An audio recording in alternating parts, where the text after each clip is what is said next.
Hello, everybody, and welcome into another edition of One-on-One Nightly here at WFUV Sports. I'm your host, Nick Fado, along with Danny Scott here by my side. We've got a packed slate tonight, folks. We'll start off here with some NBA, Knicks and Nets, little news with Kyrie, some Ben Simmons drama, of course. Then we'll transition over to college hoops. A lot going on there in opening night, and as we're in the second night of that season now, we'll transition over to some little MLB awards talk, see who we've got as our picks. And we'll round out the show with some NFL, Giants, Jets, and some big games and news around the league. Danny, how are you this evening, man? Man, I'm doing great. Couldn't be more excited to be here. Love talking sports. Can't wait to do it with you. Let's get started, man. I am just as excited. Actually, I might be more excited. I love the show. It's one of my favorite shows to do. But with that, we'll jump right in here. The New York Knicks, team of, in my opinion, the team of New York, but that's always up for grabs here with the Brooklyn fans kind of getting in the mix now. The Knicks sit at 7-4. They're currently playing the Bucks. Score 43-40, if I am still correct. A lot of ups and downs for the Knicks so far this season. They're looking like they could be a top team in this league. They also look like they still can kind of fade into maybe a bottom half, maybe lucky to make the playoffs with some of the streakiness that they have in their game. Danny, we talked a bit before the show how these guys, it's a lot. They've changed their style since adding Kemba Walker, since adding Evan Fournier. A lot more offense now, but also a lot more shooting. They've changed from their typical grit and grind defense, beat you up play to more so shooting, try and beat the team in a different way. Is that the way the Knicks should be working this season? Should they try and incorporate both? Do they go back to the old ways? What is the deal for the Knicks this season? I mean, I think it's just across the entire NBA. Shooting threes is through the roof. I brought this stat up to you earlier in the night. They're shooting 8 more threes per game this year than they are last year. They're up to 38 threes per game, averaging 41.7 points per game. That's 5th best in the NBA. They got shooters this year. They got the big man to rebound it and get it out. Evan Fournier has looked good. RJ Barrett, is looking like he's going to be a legit player for the Knicks this year. Shooting is the way of the future. It's going to stay that way. We can all thank Steph Curry for that. Yeah. But, it's working for him right now. We'll see how that continues. Like you said, they appear like either they're going to be one of the top teams, or I could very easily see the world where they start to fall off. They lose a couple of guys to injuries, maybe RJ Barrett or Julius Randle cools off. You never know what's going to happen in the NBA. I like this team. I think they have the potential to be there. It just depends on how the season plays out. And with the Eastern Conference now, it was always dubbed as a weaker conference. Everyone's saying LeBron can just walk through it to get to the finals. I don't think that's the case at all anymore. The East is stacked. I could argue that they are better than the West, but that could be a discussion for another day. In my mind, the Knicks can't play with the sense of streakiness or not being able to hit shots and not playing just as hard, if not harder, than they did last season on the defensive end of the court. They can't play that way in this Eastern Conference. There's a lot of competitive teams, a lot of guys that maybe are even looking at the Knicks saying, you're not as legit as you think you are in New York just because you're on the big stage and made the playoffs last year. It's obviously still very early in the season to say that much. Obviously, you got teams like the Hawks who are on a 5-game losing streak, but were the Knicks' kryptonite, Trae Young and Atlanta last postseason, excuse me. Obviously, they're playing the Bucks tonight, another great team. The Nets will always be up there. The Sixers, if they can figure out their team. Miami Heat are a great team. It's tough for me to really look at the Knicks and say if they keep playing with a sense of, obviously the record shows that they're great right now, and they are. But I don't see them beating the elite teams or necessarily taking a jump forward if they're relying on the 3-ball on offense, if they're not working it around, not getting everyone their shared touches. Yeah, I think you're absolutely correct. The East is probably better than the West this year. You named all the teams, and the Bucks obviously won the not the national championship, the NBA championship. Preview to college basketball. But yeah, no, the East is stacked this year. A lot of good players, a lot of good teams in the East. People are coming out to the East Coast. The Knicks, like I said, they got the potential to be great. They have great players right now. They got a few young guys that have looked great all year. It's just whether or not they can keep knocking down 3-point shots and play with these top teams. Like you said, the Knicks or the Nets, the Heat have been looking good this year.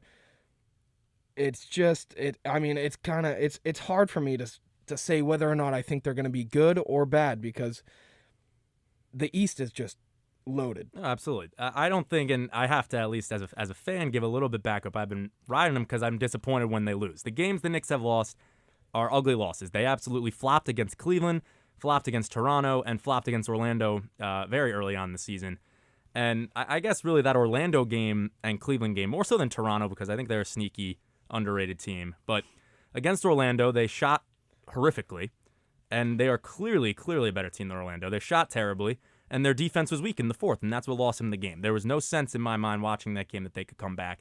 They just didn't look like they had the life, and they were hoping that they could just shoot their way out of it. More often than not, that's not how it'll work, especially for a team that's, I guess, trying to find maybe a new identity with some new additions. And then you look at Cleveland, where that team is surprisingly good this year as well, but they get 35 points out of Ricky Rubio. Obviously, the guy has a career night, but the Knicks of last year, in my opinion, would not let that happen. It's a very different start of that intensity that I haven't really seen much of since maybe those early games where they took down the Celtics in that OT thriller, and when they beat Philadelphia in those two games, and of course the Chicago Bulls, who I forgot to mention in that hierarchy of the East. Where do they stand? But so it's interesting because the Knicks have beat some very good teams. They've also flopped against some very poor teams. So maybe it's a lack of focus. Maybe it's the fact that because they are actually a good team now and have proven that, but obviously you have to continue to prove it. You can't take a night off. You can't sleep against certain teams. And it's hard for me to really say, I love Julius Randle, and it's tough to not call him the number one guy. But do you look to a guy like Fournier, or look to a guy like Kemba, or even, I'm hoping in the future for the Knicks, look to a guy like RJ to say, okay, it's my night. RJ Barrett has done that a couple nights. Kemba Walker's had a couple nights like that. Do you necessarily look for one guy to do that, or do you have the balance of hopefully these four, if not more players, kind of getting in and scoring their 15, 20 points a game for a balanced offensive win? I mean, in recent history, it's been you got a guy, maybe two guys, like last year with the Bucks. They had Giannis, and then they got Drew Holiday, Chris Middleton.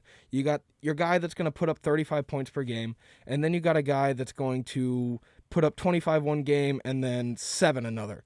So I do think in this NBA to win, you have to have a guy.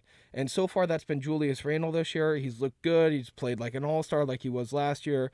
But I do agree with you. I think RJ Barrett has the potential to be the next guy up. He's averaging almost 18 points per game this year. It's just, who's that third option? Is it Fournier? Is it Derrick Rose? Can Derrick Rose come back? Is it Kemba Walker? Kemba Walker hasn't looked great this year. He hasn't looked bad. But it's not the Kemba Walker that was an all-star in Charlotte. Definitely. So the answer to your question is yes and no. I think they can win games. I don't think it's a recipe to win a title, however. Yeah, that's kind of the thought process I've been on. The one thing I think the Knicks really do shine with in comparison to a lot of other teams that I really think they could be right there at the championship level with is their bench, are their role players. Derrick Rose, I think, could maybe it's just an old-timer thing, but these guys, Derrick Rose, Melo, just to name a couple, these guys coming off the bench are fantastic spark plugs for an offense. Derrick Rose arguably carried the Knicks to that comeback victory against the Bucks when they were down so big last Friday night. But you really look at their bench, quickly, a lot of just energy. A lot of energy, and then you got the toughness with Taj Gibson, with Nerlens Noel. It's an interesting group of guys, but they somehow make it work. And I think that's what's kind of cool with this Knicks team, where you don't necessarily have to look for that one guy. But when the time comes down in the playoffs, are we going to see what happened with the Hawks, where Julius Randle's just chucking and he's got nothing working? Hopefully not. It's the whole point of adding, Evan Fournier, Kemba Walker. Those two guys are supposed to fix the Knicks' problems. But with that said, how many years now have the Knicks been looking for a superstar to either come in through trade or sign? Hasn't happened, and their hopes have been let down. I don't think that's necessarily the case this year. It's just the question of, as a fan, and I think as a team, especially for the Knicks, you want to see a little bit of a step up. You don't want another first-round exit. That is, I think, off the table for the Knicks. I don't think there's a question of whether or not they will make the playoffs. I want to be very optimistic, and I think right when I say they will make the playoffs. But there's the question of how far will they get? Will they be able to get past the first round? Is there a certain matchup that could kind of mess with them a little more? Maybe they've shown they can handle Embiid in the paint. They've shown that the Sixers have not been a problem thus far. The Nets and Knicks have yet to play. How dominant will Kevin Durant be? We'll get to him later as a potential MVP candidate. Will Harden step up? All that with the Nets in a few minutes. But we have Mike Kalmar coming in a few minutes, our Knicks beat reporter, to let us get a little update here he is here. I've just been informed by my wonderful producer, Thomas Aiello. Mike, can you hear us? Hey, guys, what's up? How you doing, man? It's great to have you. I'm going to ask this question I've been itching to know since I haven't been able to track it since the show started. The Knicks, they're kind of their two anchors in the paint, Nerlens Noel, Mitchell Robinson. They were listed as questionable. I believe Mitch is playing and Noel is not. But with that, how is Giannis playing? How's the Greek Freak? Is he dominating in the paint? Is he shooting? What's the stat line looking like there? Yeah, that's right. Nerlens Noel out before the game. Mitchell Robinson is a go. And, you can really tell the difference without them. Although Giannis hasn't played, particularly great. Bobby Portis has 16 points. He's one of the big men for the Milwaukee Bucks. And, he's really been a killer against the Knicks tonight. And on the other hand, Giannis has been a lot slower. His only points coming from behind the arc. And, the Knicks have done a pretty good job of matching up against him. But when you lose one of your big men in Nerlens Noel, you kind of have to pick your spots. And, the Knicks look like they're looking to guard Giannis, and Bobby Portis has been having his way for the Bucks. That's really been a difference maker, and that's why they're out to such a big lead to start this one. I mean, Mike, we've talked about it. Or let's talk about the Knicks offense for a second. We talked about it a little earlier. The Knicks have been shooting an obscene amount of 3-point shots this year. How's the shooting been going tonight? How's the production from behind the line? It looks like it's pretty low scoring. How are we looking on the 3-point end for the Knicks? Yeah, the Knicks have been pretty good from three, pretty solid, and it's been that second unit of guys that have been really good stepping up. Burks has had 2 big threes. Talk about quickly, he's hit a 3, Derrick Rose. And in the starters, Julius Randle has been dynamite for the Knicks tonight. He has 2 threes. And they've been really good from behind the arc, but Fournier, Kemba, they're both slow to start in this one. Kemba is yet to score. Fournier, only 2 points. Those are guys you need to step up if you want to keep up with the Bucks.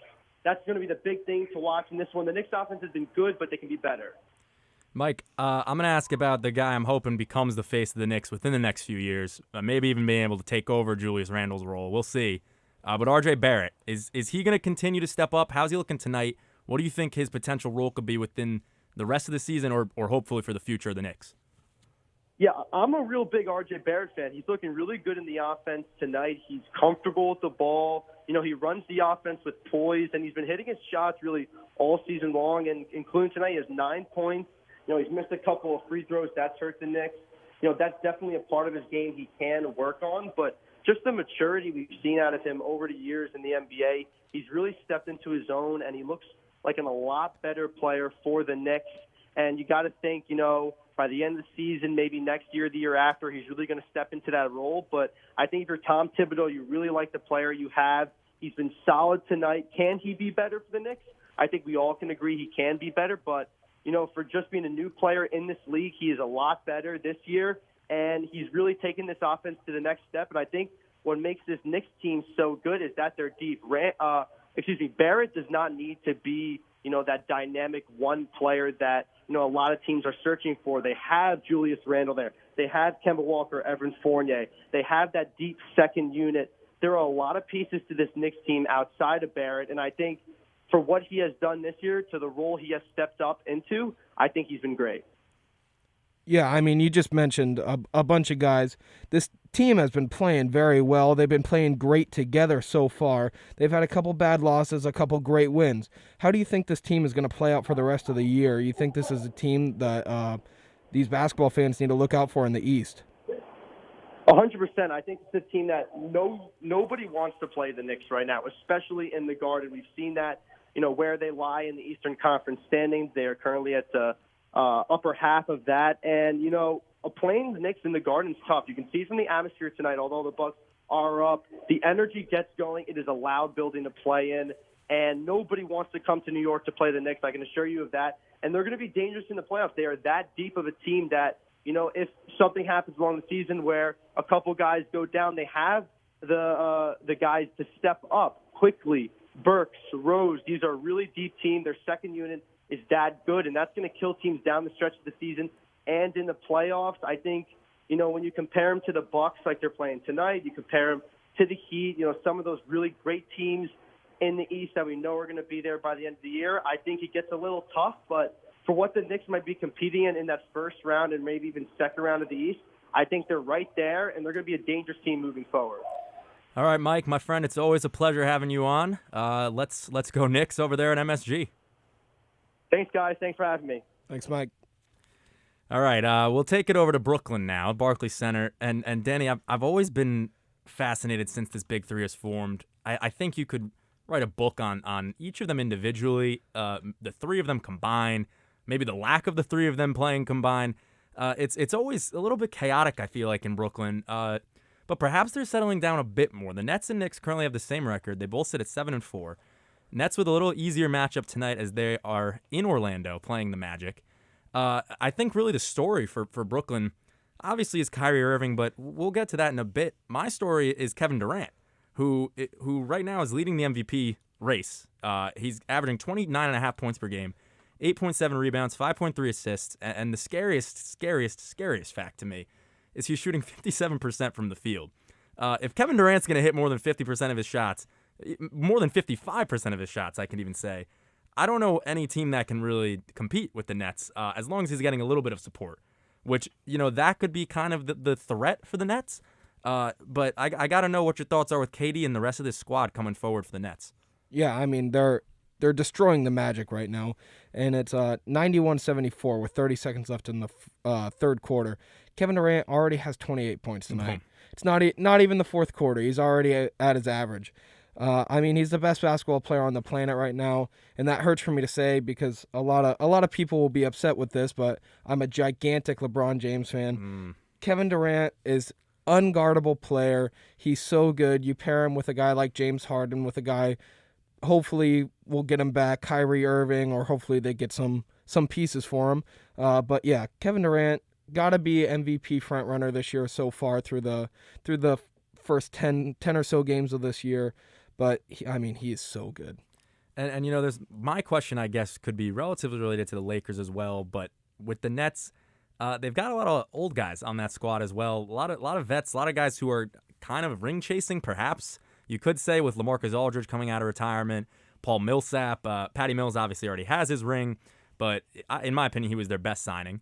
But a lot of guys, I believe they have the most players that were actually the Lakers might beat them now, but a lot of guys who were or currently are or were former All-Stars at one point in their career.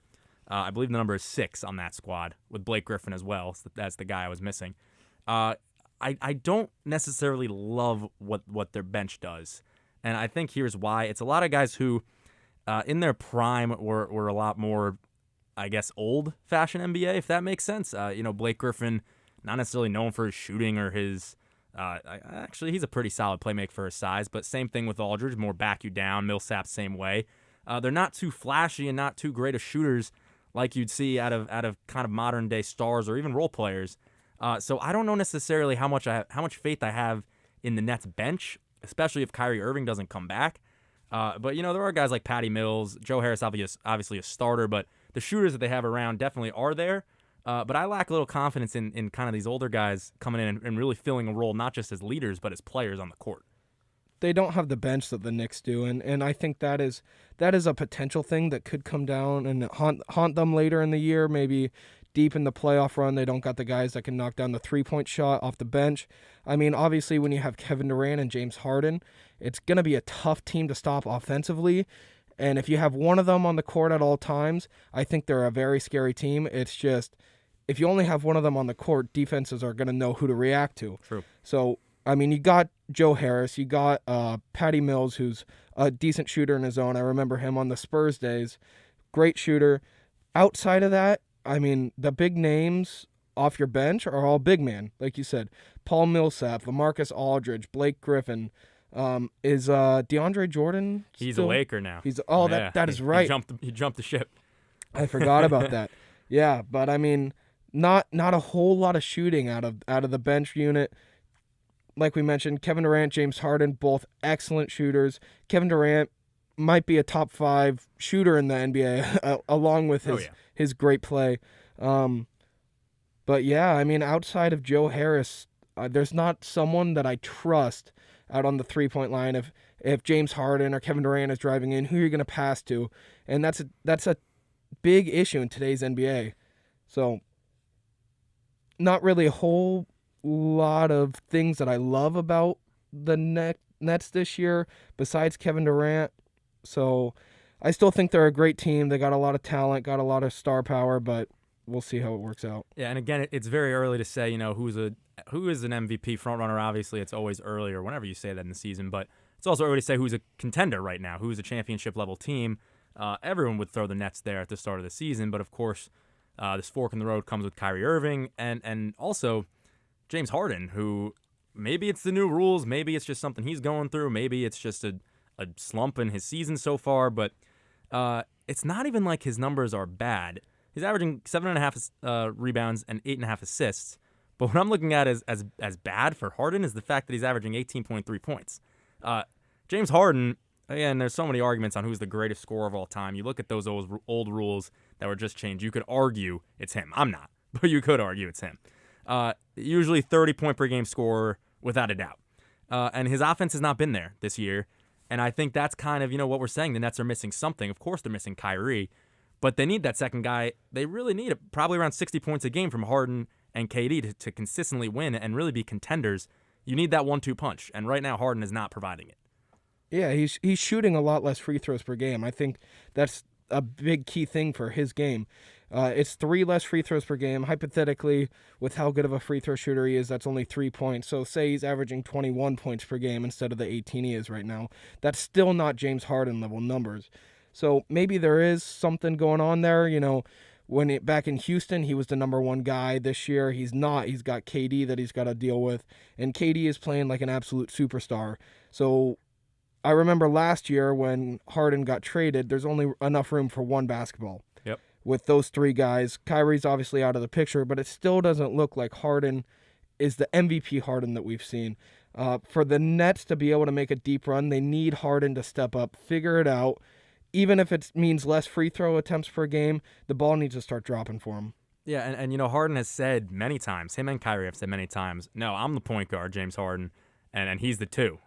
And honestly, I liked that approach because Harden is definitely the best playmaker on that team. He's shown that through his career, not only his scoring, but his passing. But that's I think that's the problem now. Without Kyrie, how much offense can you get from the rest of the team without getting his 24, 25, 26 points a game? If Harden's only going to have 18. I know for a fact this might be his lowest since he left OKC. So it's just very troublesome, I guess, for the Nets right now, but it's so early. I love speculating on all this stuff. Like I said, I think you could almost write a book on each of these players, how they play with each other, how they play, all 3 of them when they rarely do, how they are like just alone, their personalities, let alone you could go off on. And that, of course, is the main topic with Kyrie Irving. I'm saying I'm giving up on him with the Nets. I think we kind of are in agreement there. He's just not complying with the vaccine requirement that New York City has. So he's probably done playing in Brooklyn. The question of the matter is, will he just hold out and waste a season, or can Brooklyn get something done? Will there be a trade? I'm curious to hear what your wildest trade here would be, or most realistic trade for Kyrie Irving, and if it really can be done in this very young NBA season. I think the one that makes the most sense for both sides involved is Kyrie for Ben Simmons. It's a tough trade because Ben Simmons, I don't know if he fits well with KD and James Harden, and I don't know if Kyrie fits well in Philly or not, but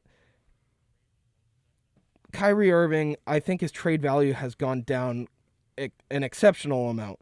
The dude is kind of off his rocker right now, as many people would say.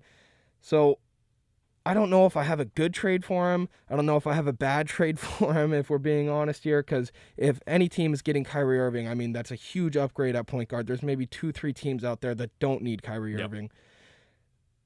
So what's his trade value? The honest answer is I have no clue. Yeah. I mean, yeah. He could be worth 3 first-round picks. He could be worth 1 second-round pick. It just depends on how a team values him, if they're going to get him on the court. So, my problem, I guess, with Kyrie's value is, like you said, what do teams expect? They have no idea what to expect with him. He's been extremely unpredictable his past 2-3 years in the league. Really, ever since he left Cleveland, honestly, I think he's kind of not been off, but just doing whatever he's kind of feeling is his, I guess, sense of direction. And it's I know it's a personal thing, but it definitely, in terms of business, in terms of winning a championship, it hurts. When you have a player like that, you invest and commit so much to a guy who, when he plays, like you said, top 3 probably point guard in the league. It's hard to see that talent and not be tempted and think, oh, well, he's going to be great for us, but that's if he plays. So it's very hard there. I got a quick laugh when you were talking because producer Thomas Aiello said he should just retire, which, of course, is very interesting to think of. But Kyrie has mentioned, I think, many times to the press he is not doing any such thing, nor should he with the level of play he's at. But, I think that point of Ben Simmons trade for him is very interesting because Kyrie, I think, is valued much, much more than Ben Simmons. I don't think it would work locker room wise, kind of like you covered. I think guys like Harden and Durant would be like, what's this guy doing here? We don't want a guy who's going to sit out even more than Kyrie has. So it could be very interesting. It's very two guys who have been dealing with a lot of things in their own mental sense. And then speaking of Ben Simmons, the trade talk that I've been hearing and kind of not hoping, but it would be very interesting to see a change because both these teams needed, the Boston Celtics and the Philadelphia 76ers, a Jaylen Brown for Ben Simmons trade. I think that'd be very cool to see. I think Jaylen Brown is a spectacular talent. He showed that on opening night against the Knicks. But with Simmons, again, these guys not playing games because of their mental beliefs or mental health. It's hard to make a trade for a guy when you really have no idea what's going to come, whether he's even going to step foot on the court or not. I mean, if you're the Celtics and you can get Ben Simmons, I think you take it. Ben Simmons, regardless of what's going on this year, has been an all-star. I believe it's either the past 2 or 3 seasons. Yep. He is a great player. I mean, you put him in that offense with Jason Tatum, and that's going to be a star-studded duo. That makes noise in the Eastern Conference. Jaylen Brown, I think, is a great young player to get in return if you're the Sixers. He was the number 3 overall pick for a reason. Yep. He's a great player. Ben Simmons, the only concern I have is how's he doing mentally? Like, is he going to be able to come back into that Ben Simmons of old, kind of like how we were questioning Kyrie Irving? What is he going to be able to do when he steps back onto the basketball court? He's still young, still an all-star caliber player. I think he needs to get out of Philly. He needs to get out of that locker room, and I think the Celtics would be a great destination for him. And it's again very interesting. Daryl Morey, the GM of the Sixers, has said, "Oh, this could take forever. This could take 4 years, and we're ready for it." I'm very surprised by that approach. I have been for quite some time, and I haven't really been able to talk about it. It's almost like you're kind of just sitting on a guy, paying him to do nothing, and not really helping your team. And I think, really, I've said lumbering is the right word to describe Joel Embiid. The guy's been injured many, many times. He's been on many minute restrictions, many game restrictions even.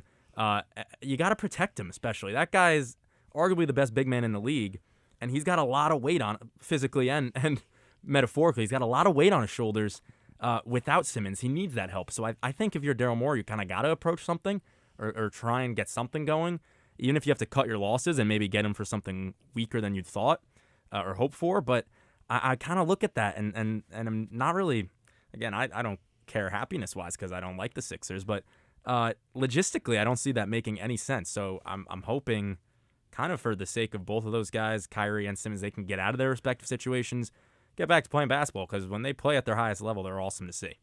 One thing I have to add real quick is I don't think the 76ers are paying him with that $360,000 fine he got for missing a game.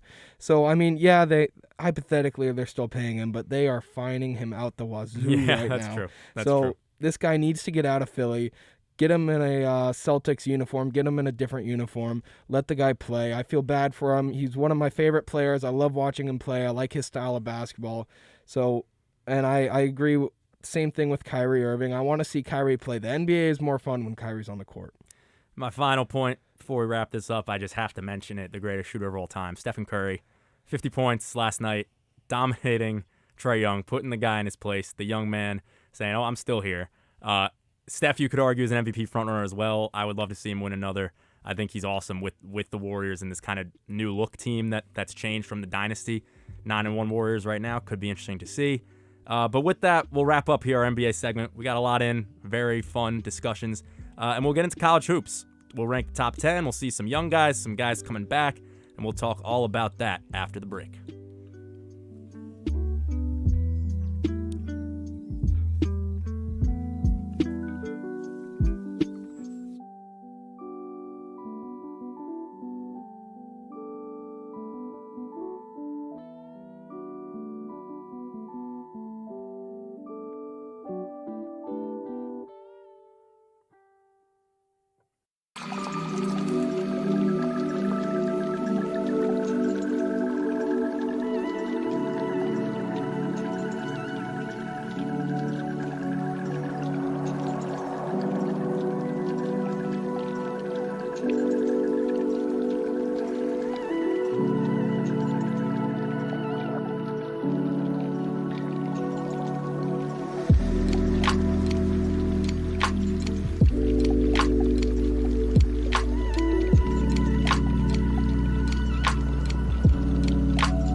are back here. Oh, excuse me 1 second. I gotta throw this mask on. Alrighty, little COVID precautions and a little malfunction of the mic. Okay, there we go. We gotta make sure that we're masked up here, folks. Sorry about that delay. College hoops. We're hopping right in, or hooping right in if I want to be a little punny with the wordplay. So lots going on last night. Like you said, Danny, before we went on, every team except, who was it? You got to remind me. Virginia and Kentucky, but Virginia's 25. Oh, they don't matter. They don't matter. In my opinion. But yeah. Every team except Virginia and Kentucky in the top 25 ranked college teams picked up a victory last night. Starting out hot for those high-ranked teams. College basketball, I've found as a college student, is now one of, if not my favorite sport. It's just so entertaining. The energy is ridiculous, and I think why it's so entertaining and electric in those stadiums is you have no idea what the outcome of the game is going to be. It could change in a second. It's very fun and very exciting stuff to watch. Yeah, I love college basketball. College basketball, outside of college football, is probably my favorite sport to watch. And Kentucky, they only lost last night because they played Duke, who is also one of the top contenders. I was at our school's game, the Fordham game last night.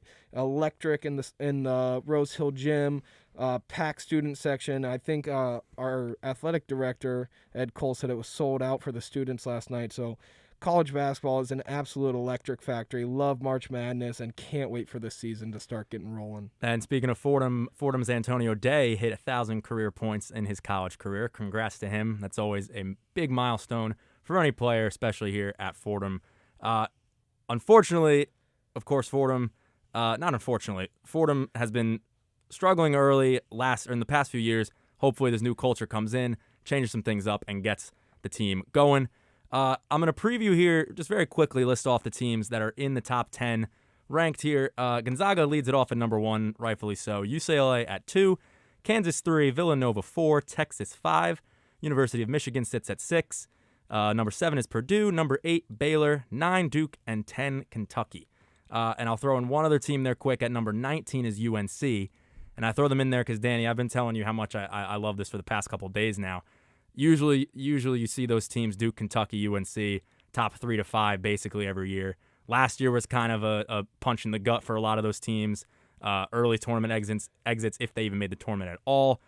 So not that I'm necessarily rooting against them, but it's nice to see some new teams kind of come up here and show that they're legit and can compete for a national championship. Yeah, there's a lot of new faces in the top 25 this year.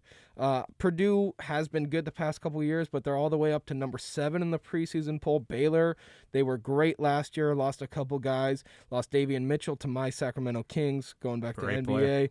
player. They're at number 8, Illinois at number 11, Houston at 15. There's just a lot of new faces. Our A10 opponent, St. Bonaventure, at number 23. But yeah, I love seeing new faces in college basketball. I'm sure a lot of this is going to change. I mean, blue chip schools are going to be blue chip schools just about every year. A lot of new faces. I like what I'm seeing out of college basketball. Should be a fun year. And you look at those kind of teams that have now crept their way up and snuck into this top ranking, like Purdue, like Baylor. They're more so led by guys who are not so young per se in the college world. They're more so juniors and seniors, maybe some sophomores, and occasionally the freshmen here and there that play those big minutes. I've debated this many times, and I still really can't come to a conclusion on it or what my answer is. Is a team built around growing the players and developing guys into really fundamentally sound, solid a team of guys that have been playing together 3-4 years? Is that more valuable at the college level than the top recruits who are the one and done guys who are fantastic talents, arguably the best in their sport? Is it worth it more so to have those? Obviously, the best of both worlds would be have a combination of both, which very few teams have. But is it better, in your mind, is it better to have a team full of young guys who are the one and done to go out and win a championship, or that kind of core foundation of guys who have been together 2, 3, 4 years playing and hoping that the camaraderie and longevity there can boost them to the title? The one thing I have with the one and done is you'd be in contention every year. If you have these classes that you come through, you're only good once every 4 years.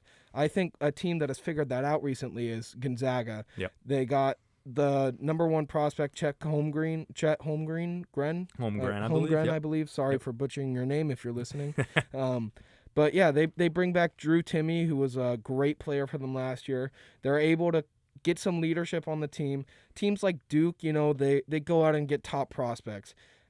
They're good every single year, but like there's never really guys that you root for. Like here at Fordham, I think that's kind of nice because we've had a guy like Chuba Ohans who has been great all 3 years that we've been here. So it just depends.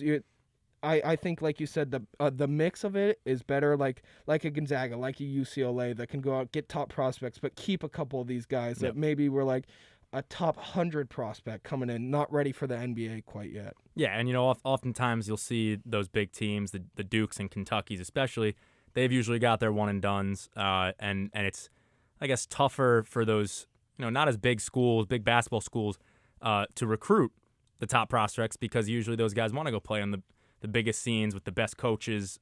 Coach K obviously in his final year.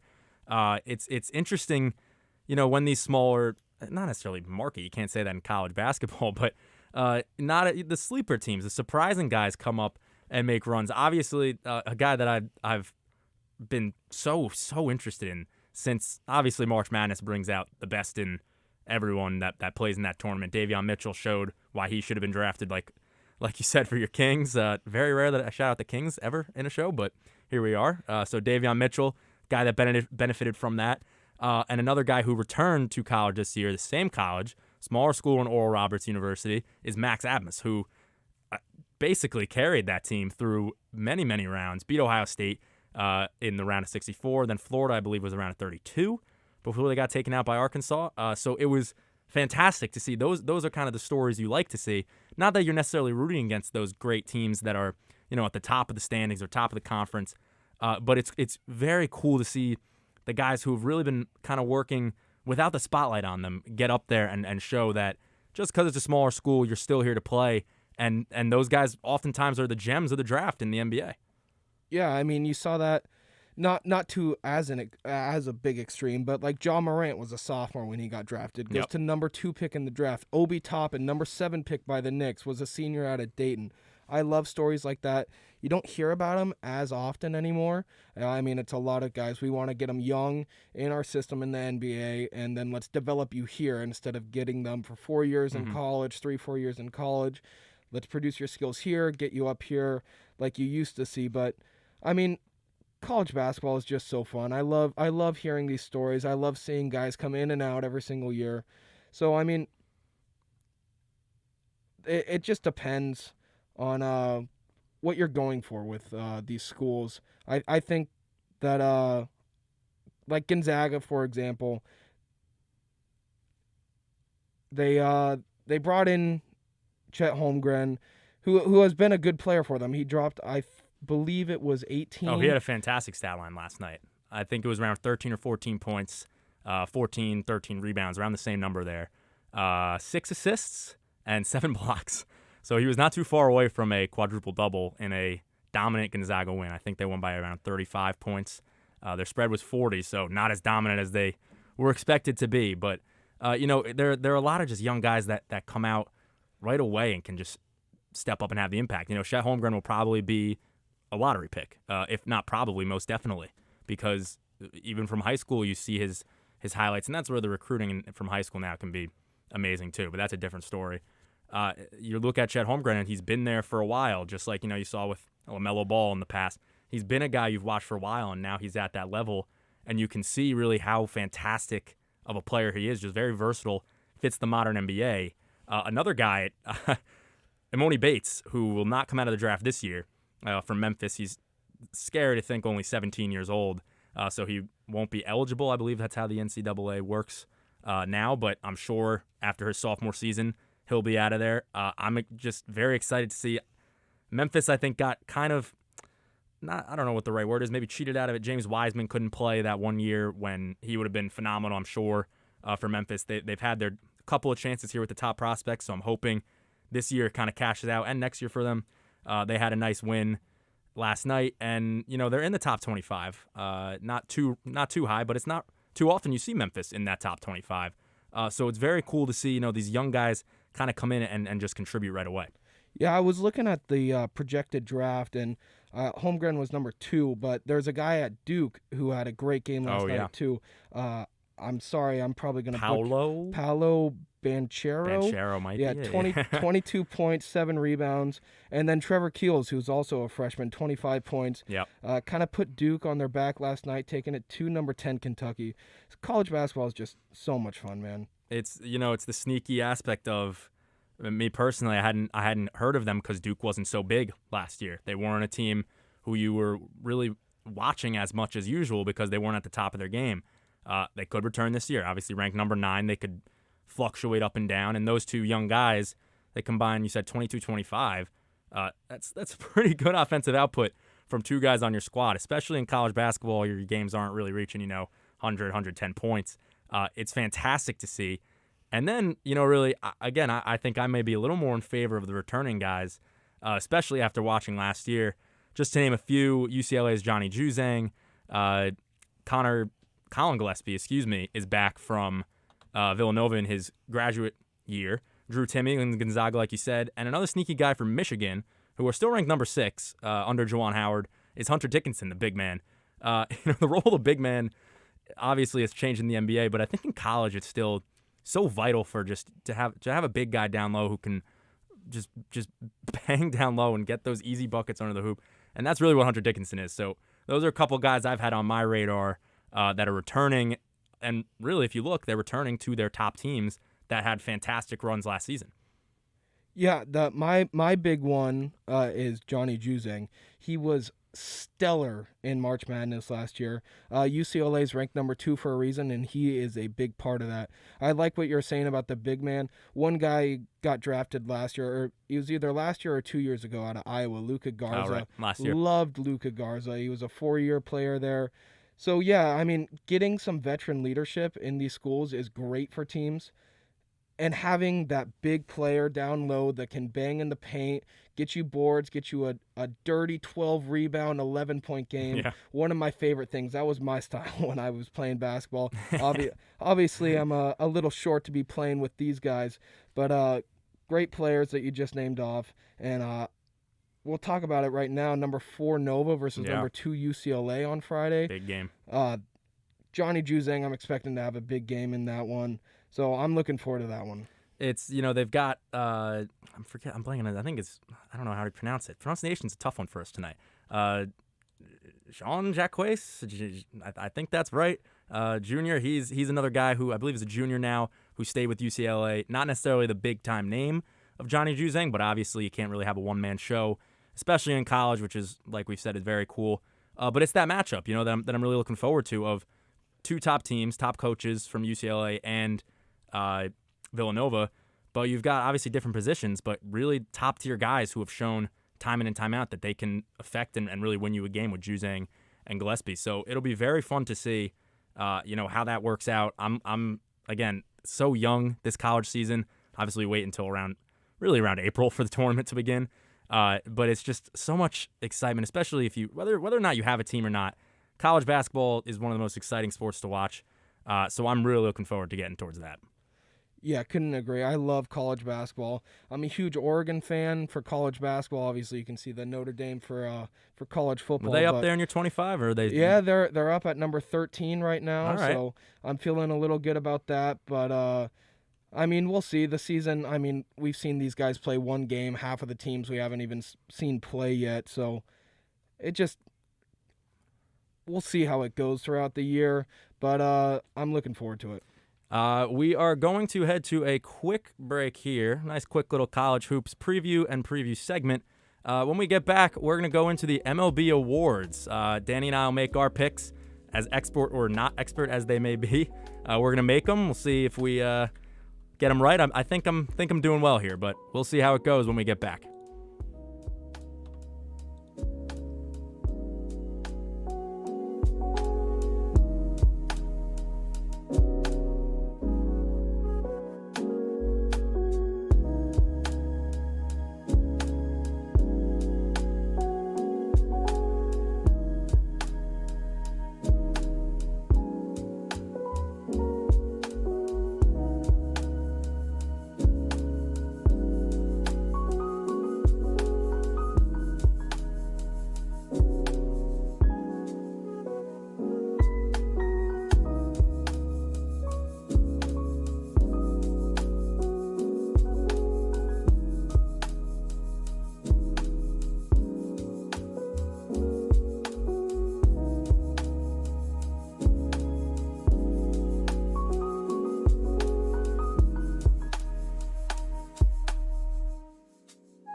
Hey everybody, welcome back in here to One on One Nightly. I'm Nick Fada, Danny Scott with me as well. Like I said earlier, we are jumping in here to our MLB awards. Danny and I will hop into the editor's column, pro column, whatever you want to call it, and make our picks here as the MLB award finalists, the 3 finalists, were released earlier in the week. Those results will come out the following week. I believe it's a day for each award, 16th, 17th, 18th, and 19th, maybe. But those will come in the weeks to come. We'll see how our predictions did, of course, when those come out. But we'll start here with the AL Cy Young. 3 options here are Garrett Cole of the New York Yankees, Lance Lynn of the Chicago White Sox, and Robbie Ray of the Toronto Blue Jays. Danny, I'll start with you here first because I think I've got one that, is kind of typical, and from what I heard from you, it may not be maybe a sleeper pick, but what do you got for me? Yeah, I think I'm going to go with Robbie Ray. I mean, 2.84 ERA, 13-7, sorry, mixed up the numbers a little bit. But he had a great season for the Blue Jays. He was kind of the driving force of that pitching staff for him. They had a great offense, couldn't make it to the playoffs, but I think Robbie Ray deserves it. He led MLB in strikeouts, which is a massive thing this year. There were so many strikeouts this year. So, yeah, I'm going with Robbie Ray. It's hard for me to pick a Blue Jay for an award, especially after the very dangerous season that they had for threatening the Yankees' playoff hopes. With that said, I did a lot of thinking on this one. I believe I cut out any and all bias I could have had. I came very close to picking Lance Lynn and Robbie Ray, but I went with the Bronx guy himself in Garrett Cole of the New York Yankees. Little stats, obviously, of course. He was 3rd in the league in Ks, so not exactly Robbie Ray there, but 3rd in the league in strikeouts. He led the American League with 16 wins, which I think was a very under-the-radar 16 wins, especially after missing some time. Who knows, maybe he could have gotten the 20 mark if he didn't get COVID and every other issue that happened this year for the Yankees. With that said as well, speaking of issues, luckily for Cole's sake, the reason why I picked him is the playoffs do not matter. They don't count for any of these awards. It's strictly regular season, and he did not pull I don't really know who I could compare it to, but he didn't play like that in the regular season as much and as many times or at the severity of when the season was on the line. So that is not in any sort of effect here, luckily for my pick. One final stat to throw out here for Garrett Cole, a 5.93 K to walk ratio, which, of course, they record stats for everything in the MLB. I think pitching arguably is the most important that they record because you really can see sometimes how dominant a guy is on the mound. Every walk he gives up, there's 6 strikeouts there before it. Close to it, obviously. But so Cole, I really think if I want to pick one of those guys, 9 times out of 10, I would pick Cole to win one game. Of course, that one time happened against Boston this season. Don't need to dwell on that any more than I already have. But Garrett Cole is my pick for the AL Cy Young. And with that, transferring over now to the NL Cy Young Award, I'll start it off here now. The options are Corbin Burns of the Milwaukee Brewers, Max Scherzer of technically the Nationals and the Dodgers, and Zach Wheeler of the Philadelphia Phillies.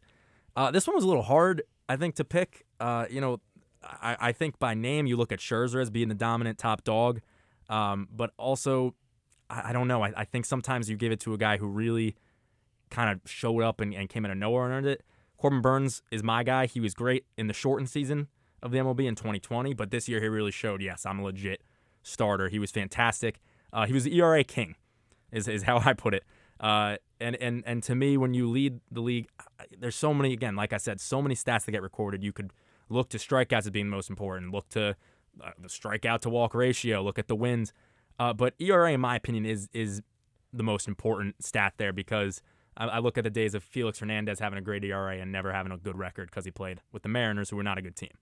But that being said, Burns was the ace of that staff, along with many other guys, Woodruff, Peralta there from Milwaukee, and he led them to the playoffs as their ace. That obviously, again, playoffs don't matter, but it was a great season from him. He led the MLB in strikeout rate as well, in Robbie Ray's face right there with your pick, but back in the AL. But strikeout rate of 35.6%, which I looked at and I couldn't determine how crazy is that. Is that very high? Is that very low? Chances are you see a batter and you strike him out 35% of the time. It's pretty good. So Corbin Burns is my pick there for the NL Cy Young Award winner. Yeah, I'm going to back you on this one. Corbin Burns, 11-5 record on the year on a great team. He didn't get the strikeout king, but he had 4 less starts than Robbie Ray, which is something that was pretty big. I believe he was about 14, 15 strikeouts behind Robbie Ray with 4 less starts. So, I mean, that's insane. He had a better ERA and more strikeouts per game than both Wheeler and Scherzer. I mean, I'm a San Francisco Giants fan, so I had to see Scherzer a lot in the second half of the year. So I was very, very tempted to go with Scherzer. He was great pickup by the Dodgers. But yeah, Corbin Burns, great year. .94 WHIP as well. WHIP is how often a guy gets on base. Yep. So he's averaging less than one man on base per inning pitched. To go with that absurd strikeout rate and the 2.43 ERA. So, all right, we got one agreement here. We'll see how often that is. I think this next award is going to be almost a unanimous winner. I don't know if the MLB declares that, but knowing how much they love this guy this year, it seems like they easily could. Our AL MVP, I'll list him now. Obviously, Shohei Ohtani is my pick, but Shohei Ohtani of the Los Angeles Angels, Vladimir Guerrero of the Toronto Blue Jays, and Marcus Semien of the Toronto Blue Jays. Again, scary that Blue Jays had 2 guys up there. A lot of those guys just did it all this year. But you can't really beat Ohtani, I think, here, just because he's really proved to be, when you say all around in baseball, you usually think 5-tool. But this guy, I guess, is kind of 6-tool in the way he plays. He proved he was the best all-around player. He had a 9-2 record, 3.28 ERA. So the ERA obviously is still good, but not a top dog, but 9-2 record for the Angels, who were not a spectacular team by any means. And then you look at his hitting, which is just scary. 46 homers, 26 stolen bases, 100 RBIs, 103 runs. I guess, I'll let you talk a little bit more about him, because I've been very, very tempted to pick Vladdy Guerrero Jr. as my MVP, just because the way that guy mashes the ball. 48 home runs, 311 batting average. I would be more scared of him than Ohtani at the plate if I was a pitcher, just because I don't even know how to describe it. The way that Vlad kind of stares at you in the box and then has his multi-home run hit games with the Blue Jays. He'd lead the Blue Jays to those 12-run, 13-run games where they just looked like no one could beat him.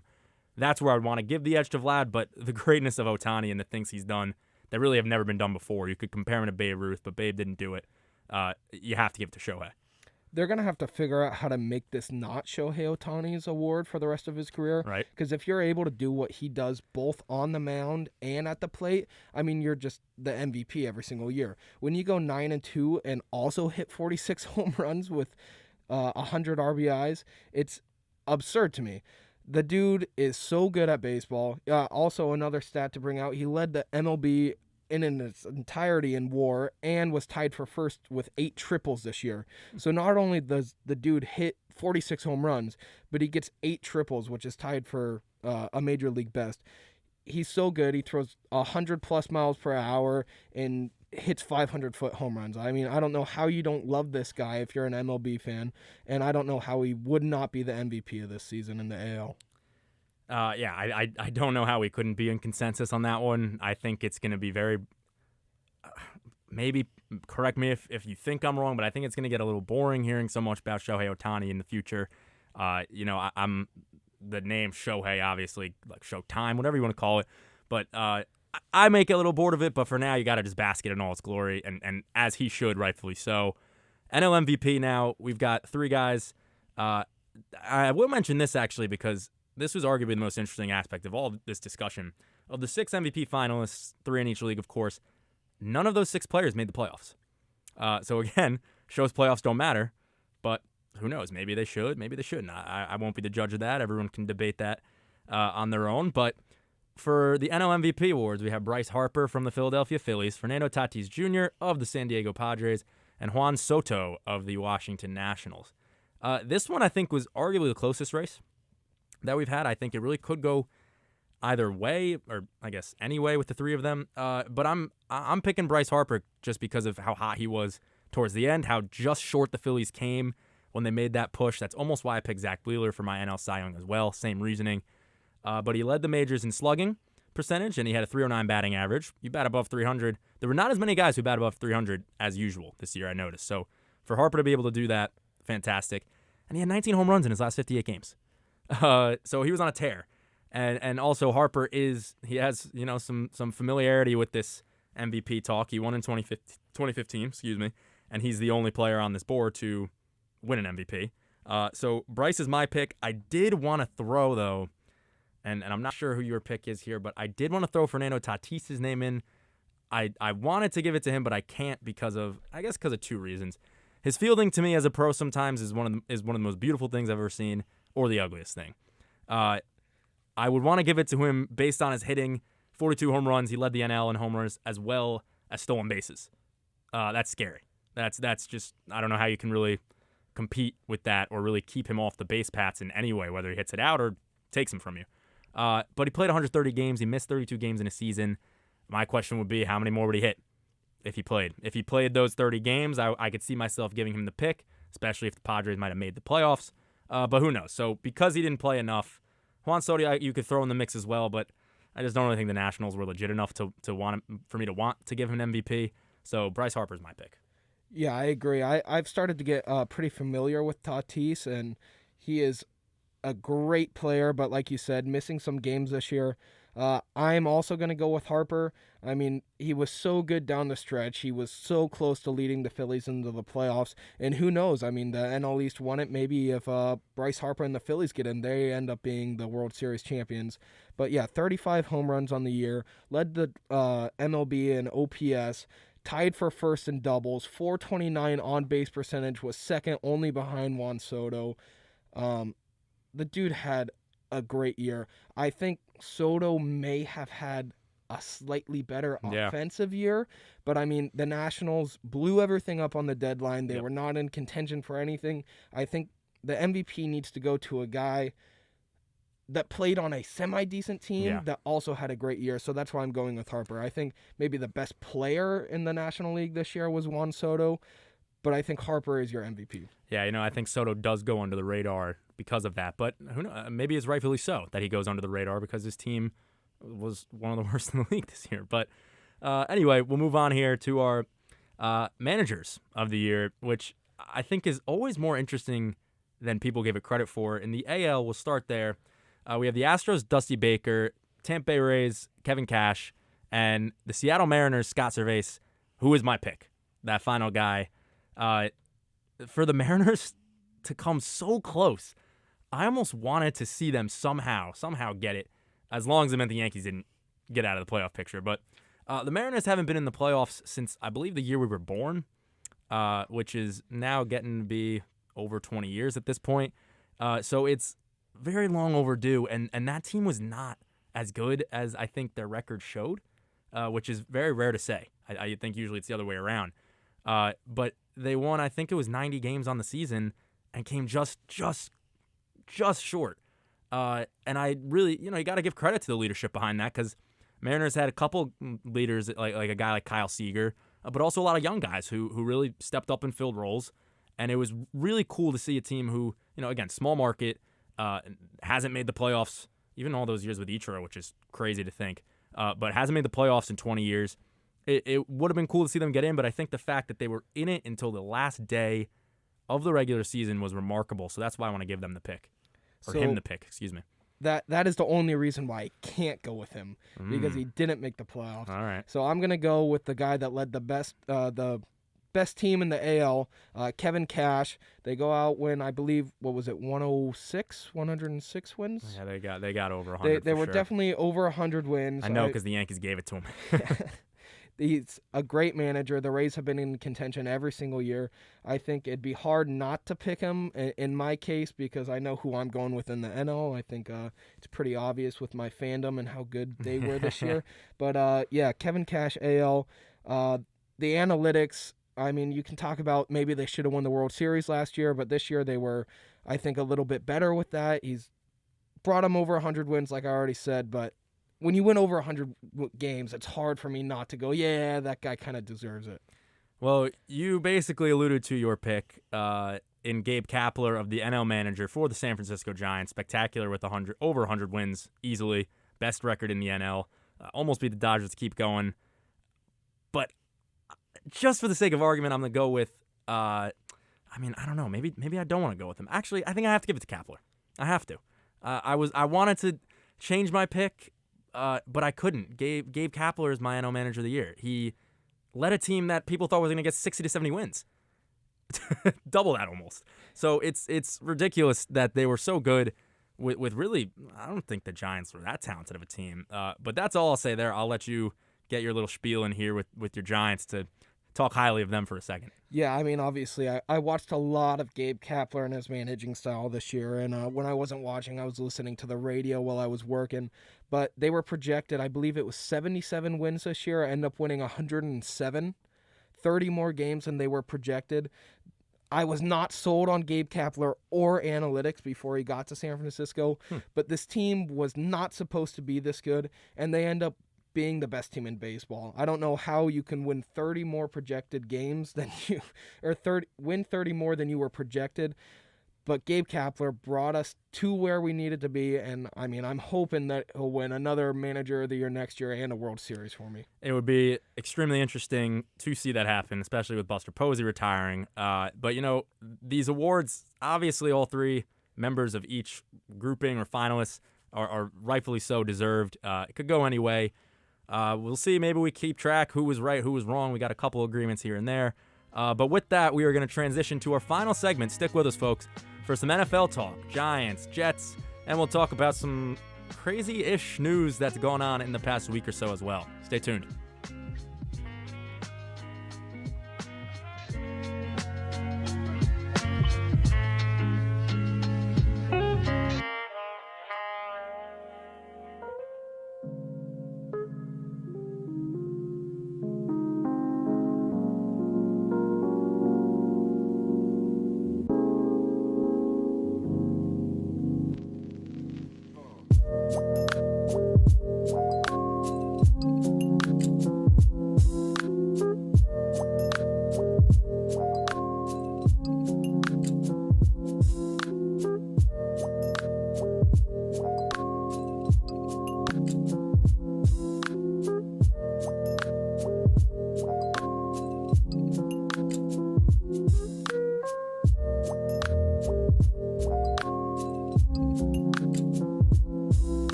Hey everybody, we're here now for our final segment in our last 20 minutes or so here of One-on-One Nightly on WFUV Sports. Nick Fada with Danny Scott by my side.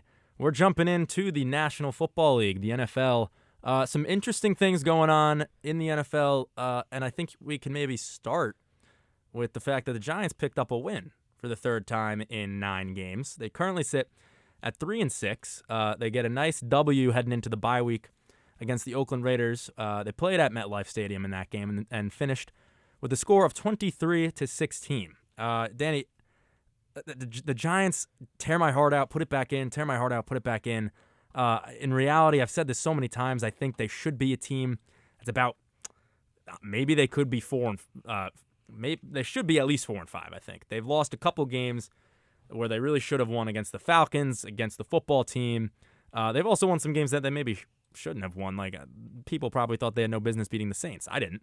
But the Giants, they're kind of a all over the place mishmash team right now, where the question is, can they find a groove with guys in and out of the lineup? Can Daniel Jones get going, be the leader? Can the defense step up like they kind of did last week? Or are they kind of just going to fall apart? That's kind of the question I think I find myself asking as a fan, but more so just a spectator with the Giants every single year. Their defense, I think their defense is starting to figure it out. They've held teams to under 20 points each of the last 3 weeks, and they had a big game from Xavier McKinney last week. Yep. Obviously, the 2 picks, the pick 6. So it depends on if their defense can keep it rolling for the rest of the year. To me, they got the Bucs this week, or no, actually they got a bye, and then they got the Bucs the week after. So that's a little bit of a tough draw with Tom Brady. So we'll see. I think the defense is the key to this team. Daniel Jones is doing a lot better with turnovers this year. Yep. He's not playing like a superstar like maybe the Giants fans want to see out of a number 6 overall pick. He's a good player, a lot less turnovers, so I'm hopeful for him as a very least a game manager type quarterback. And like you said, with I guess the game managing of it is a very good transition for me here, because a lot of the management of the game for the Giants where they've struggled is the offense either doesn't produce and the defense is on the field for too long, or the offense will produce and the defense just won't be able to get a stop. They're not on top of their game. It seemed like, 23 points is a solid amount by I think in anyone's sense of how scoring works. Over 3 scores there for the Giants. And then 16, of course, solid, nice, pretty low number. So both sides of the football did their job, and really, I think that's what has to happen for the Giants to be able to win consistently. That's what happens for basically every good team. If you look at it, both sides of the football cooperate. They work together. It's when the offense is on, say a fumble happens, the defense will pick them up. It's not, oh man, look at this. The defense has to come out now and make a save. It's, oh, let's do it. We got you. And that's part of, the team camaraderie that I think is slowly being built. I've said this again so many times.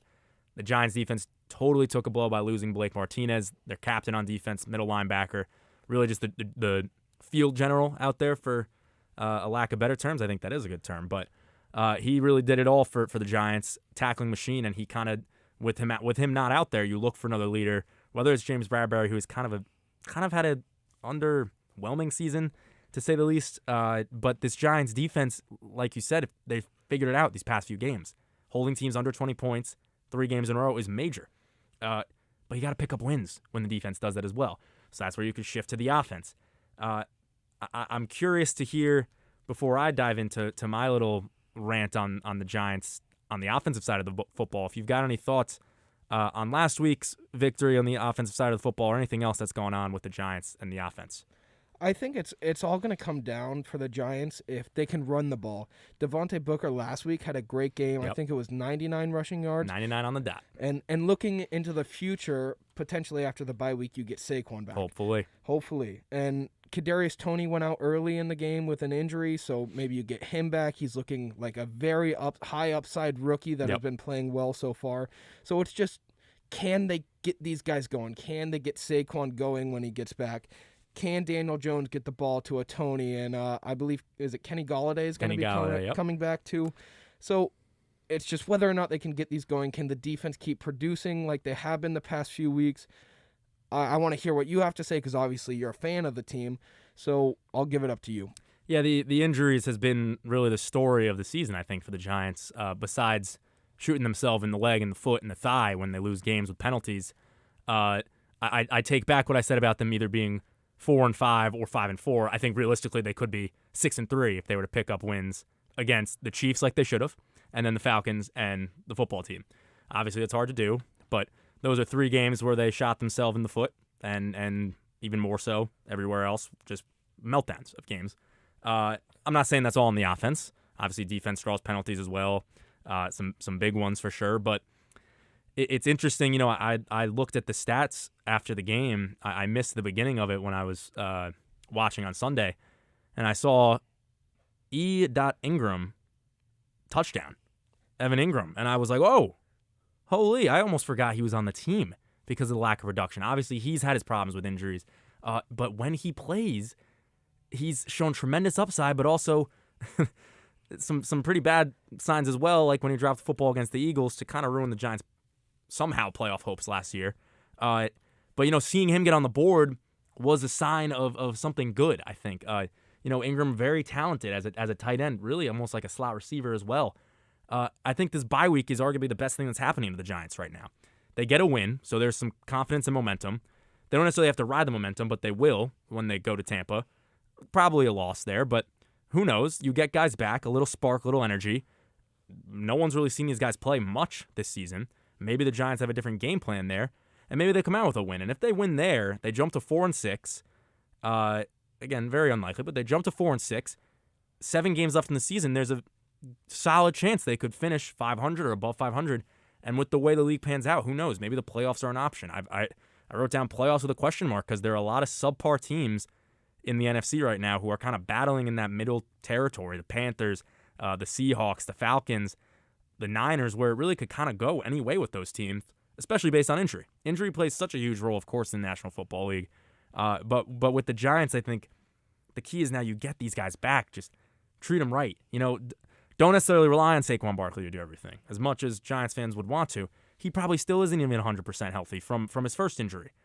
So you want to see, of course, the incorporation and usage of these guys, but we can't overuse them as a team where then it's kind of, they're knocked down in a sense of 100% back to their full health. But I'm looking forward to, I guess, seeing them back because the best game I watched all season for the Giants was when Daniel Jones and Saquon Barkley ran read options like it was their only play against the football team. And that was a game, of course, said it many times already, they should have won. So it gets very, I said they tear the heart out, put it back in, tear the heart out, put it back in. It's just tough to see, and you hope, obviously, they can pull out wins, but with the schedule coming up, it could be hard, and I don't really know necessarily where they go. But I guess, to kind of finish up with the Giants here, I did this all the way back after week 1 when the Giants started 0-1. And I said, I don't know if my prediction necessarily is right because I want to hear what you say before I reveal mine. This Giants team currently sits at 3-6, 9 games through. They've got 8 more games with a 17-game season. What is your prediction of a final record for this New York Giants team? So I'm kind of bouncing between 3 numbers right now.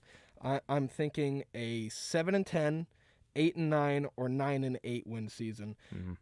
I don't think, as much as you would love it, I think the Buccaneers, you can chalk that one up as a loss. Yeah. I think the Chargers, you could probably chalk that one up as a loss. And then the Cowboys one is interesting to me. I think because it's a division rival, it's at home at MetLife, I think that's a potential win. I think you can beat the Eagles twice. I think you can beat Washington. You've already shown that you can beat Washington. Yeah. If it wasn't for a false start penalty or an offsides penalty, you would have already beat Washington. True. And then the Bears, and like I said, the Eagles twice. I think if I was being realistic here, I would probably go with 7-10, but I could very easily see 9-8 or 8-9. I'd love the 9-8. I just don't see it happening personally. My prediction all the way back in week 1 was the Giants are a 6-8 win football team. And I think they're going to hit it right in the middle at 7-10. I believe this team is a 500 football team, and I think they're going to finish the season 500, 4-4. But obviously they've, like I said, shot themselves in the foot many times in many different places in many different games where they could have won more, and they just haven't. So with that, I think they're going to start to figure it out more as the season goes. This team, obviously, again, it's relatively new with Galladay and I guess Judge in his second year, you're hoping he figures some more out. Maybe that comes in the second half of this season. I see them around 7-10, and I think if I have to kind of pinpoint a number, that's the number I want to pinpoint. A team that I said the same thing for early in the season, just based off of the fact that maybe there's a little energy there with Zach Wilson. That's not happening. That's just not happening. The New York Jets, they currently are 2-6 after coming off their bye week. Previously, they got handed a horrible loss in their week, I believe it was 8, if I'm right. Yep, week 8 loss to the Titans. After the Mike White show won them a game against the Bengals. God, that seems like yesterday, but it was 3 weeks ago already. It's crazy. So they're off the bye. They're playing the Bills, who were extremely sloppy. They lost to the Jaguars and didn't even score a touchdown. So that to me gives some hope Obviously, the Bills are a much better team than the Jets. But that gives me some hope that maybe the Jets can pull something off. Danny, any chance here with kind of a rested, maybe energetic Jets team and a very low morale Bills team right now that they could win? I mean, I would love to sit here and lie to New York sports fans, but there is no shot. The Bills just got embarrassed. They're going to come out, I believe this. I mean, if I was a Bills player, I'd be saying, okay, I am pissed off. We're coming out firing on all cylinders. I think they're going to run up the score on the Jets. If I was a betting man, I don't know what the spread is right now, but I would hammer the Bills spread. The Jets, I mean, they're going to be having Mike White back this week, which they were down to Josh Johnson against the Colts. They're down to their third-string quarterback.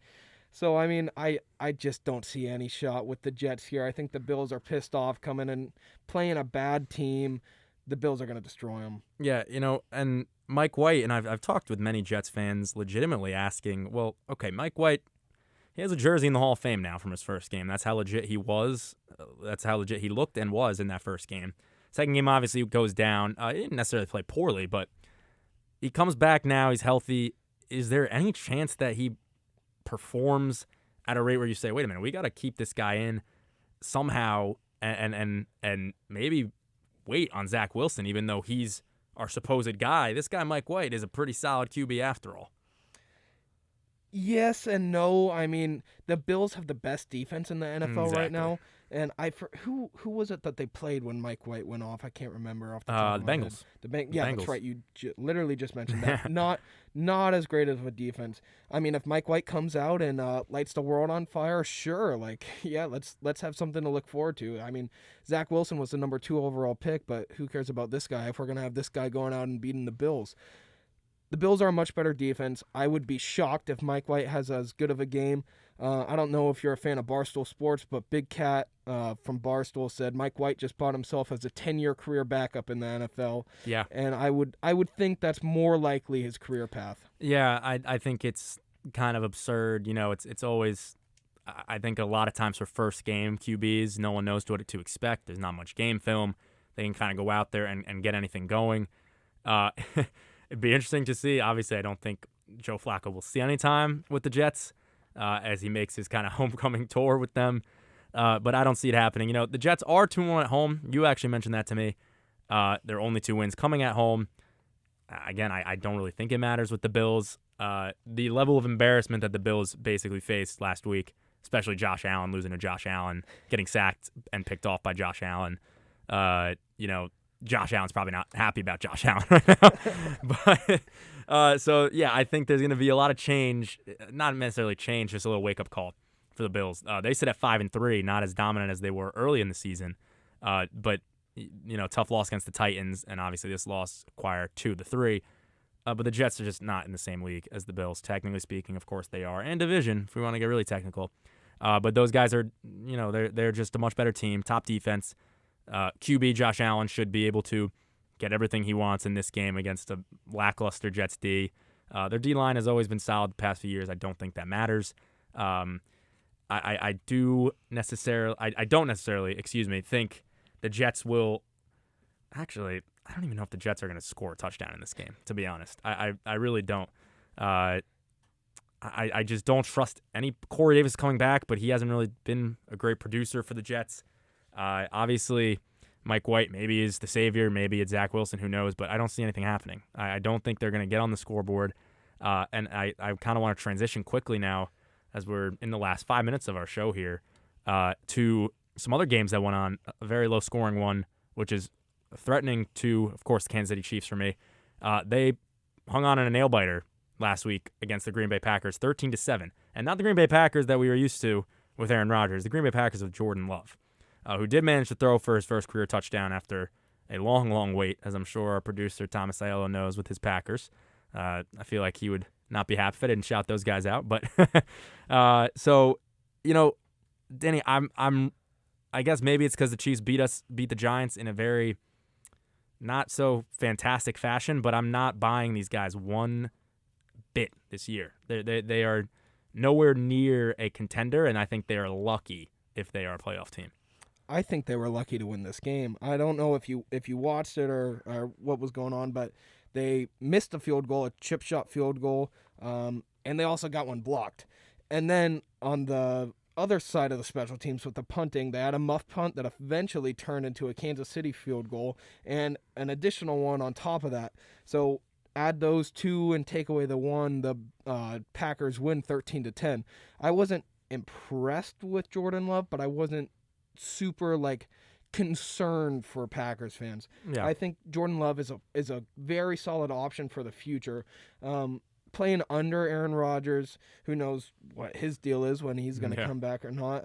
I don't want to touch that topic with the 10-foot pole right now, but yeah, Jordan Love isn't a bad quarterback.